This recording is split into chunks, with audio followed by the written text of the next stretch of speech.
Il a navigué 55 000 km seul autour du monde. Yvan Bourgnon se qualifie lui-même de gladiateur des mers. C'est le titre d'un livre publié avec Christian Bex que vous publiez, Yvan Bourgnon. Vous l'avez pratiquement réussi, ce tour du monde, ce pari impossible de ce premier tour du monde à l'ancienne, à bord d'un voilier non habitable.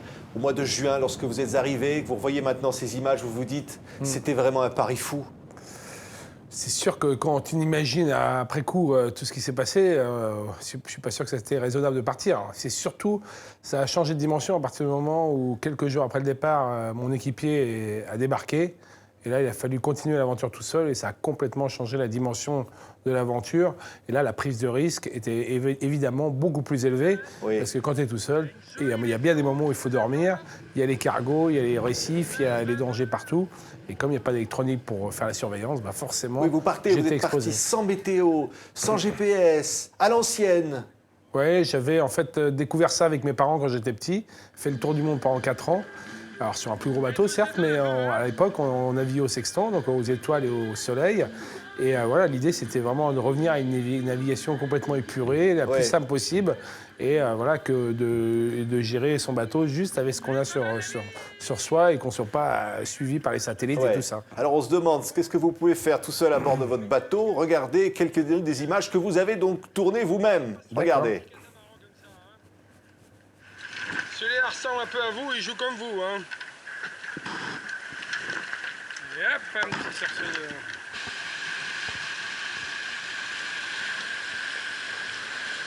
Magnifique coucher de soleil sous les nuages. Ça a l'air très méchant là, ce qui est devant. Ouh, ça va barder là. J'ai vraiment vu un grain aussi gros. Il y a un grain, 50 nœuds de vent là, c'est la guerre, on voit rien, ça souffle. On rigole pas tous les jours quand même, hein, Yvan Bourgnon.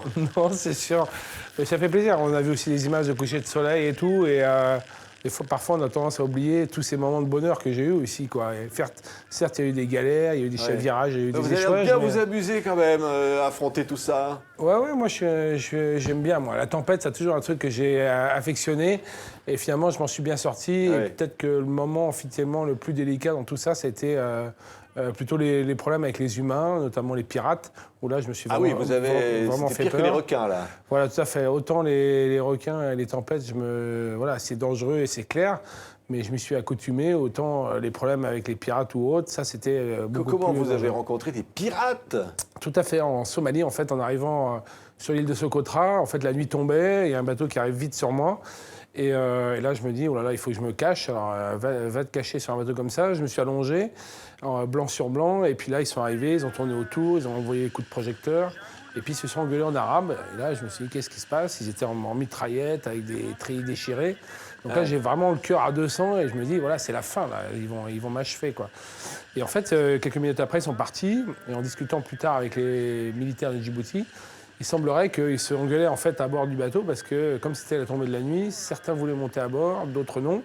Et en fait, il n'y a pas de piraterie de nuit. C'est une histoire de religion, mais ils veulent pas attaquer de nuit. Et c'était la tombée de la nuit.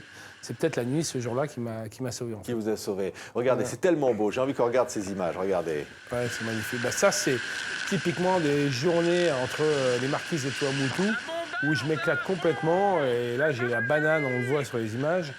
Et voilà, c'est pour ça que j'y suis allé aussi, parce qu'à un moment donné, quand tu arrives sur l'eau comme ça, que ça glisse, que tu arrives à gérer ton petit bateau, que tu arrives à te repérer aux étoiles, au soleil, et que tu découvres après des populations, voilà, en arrivant de cette manière-là, c'est assez magique. C'est pour ça, finalement, qu'on prend tous ces risques, Yvan Bourgnon?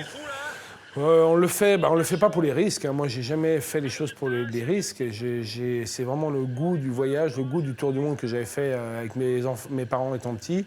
Je suis revenu un peu sur le même parcours. J'avais envie de savoir un petit peu, de comprendre ma vie, d'où je venais, quelles étaient mes origines, pourquoi j'étais aussi passionné par la mer. Pourquoi tout ça, finalement? Vous dites à 8 ans, pendant 4 ans, vous faites le tour du monde avec vos parents. Mais pourquoi y retourner toujours? Eh bien, quand on aura la réponse, on n'y retournera plus. Hein. C'est ça le problème. Ouais. C'est justement parce qu'on n'a pas la réponse qu'on y retourne à chaque fois, quoi. Vous Quoi. ennuyez sur la terre ferme, Yvan Pas Bourgnon? tant que ça, non, pas tant que ça. J'aime bien l'alternance, en fait. Revenir à terre aussi à moitié du temps, c'est justement profiter encore mieux des moments qu'on a à terre.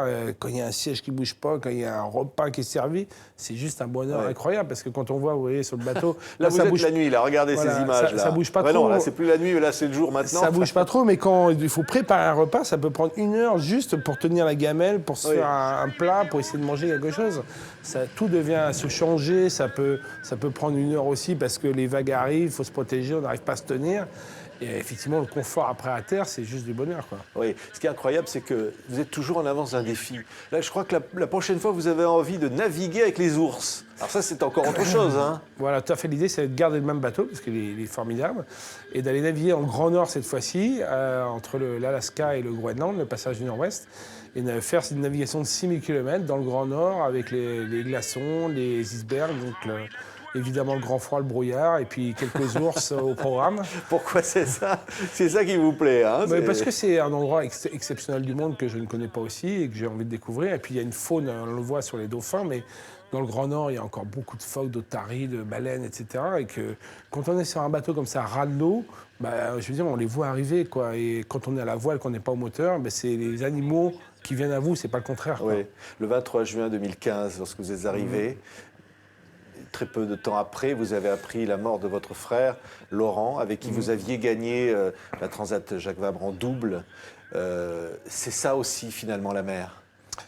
Oui, on sait que la mer peut être cruelle, on sait que c'est elle qui a le dernier mot. Et là, c'était assez... Laurent Bourgnon, qui était un immense champion aussi. Ouais. Hein. C'était assez violent parce qu'en fait, tout le monde se disait Yvan, il prend des risques insensés en ce droit du monde, il va lui arriver un truc, c'est pas possible. Il lui arrive plein de trucs d'ailleurs. Et puis finalement, j'arrive et tout s'enchaîne bien, malgré les quelques fois où je suis passé proche de la correctionnelle.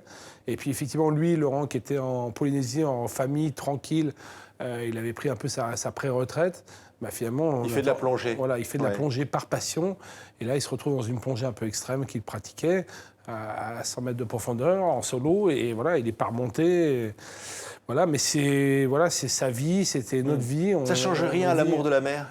Non, je crois pas. Ça a été un peu violent. Je l'ai vu un peu différemment quand j'étais en Polynésie pour essayer de le secourir. Effectivement, c'était dur de voir la mer comme ça, parce qu'elle l'a emporté. Mais nos parents nous ont montré le chemin.